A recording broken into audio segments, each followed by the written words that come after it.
সাইয়েদানা ইসমাঈল, ওনাকে রেখে হাজার দৌড়াদৌড়ি শুরু করলেন সাফা থেকে মারওয়া, মারওয়া থেকে সাফা।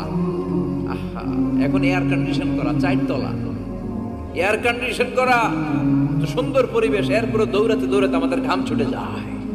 না জানি সাইয়েদাতুনা হাজার কি কষ্ট করে সেখানে দৌড়াদৌড়ি করেছিলেন, না জানি ওনার কি কষ্ট পোহাতে হয়েছিল। উনি সাফা থেকে মারওয়া একবার, মারওয়া থেকে সাফা একবার 7টা চক্কর দিলেন। এই 7টা চক্কর, এই দৌড়াদৌড়িটা আল্লাহর কাছে এত ভালো লেগেছে, কিয়ামত পর্যন্ত সব হাজীদের জন্য এই জায়গায় দৌড়াদৌড়ি করাটা আল্লাহ ওয়াজিব করে দিয়েছে। এটা না করলে আপনার হজই হবে না, এখানে দৌড়াদৌড়ি করা ওয়াজিব। দেখেন ওনার ওয়াইফের কাজ কত বরকতময়, উনি দৌড়াদৌড়ি করছেন, এখন আমাদের হজে যে দৌড়াদৌড়ি করা লাগে। সুবহানাল্লাহ পড়বেন না?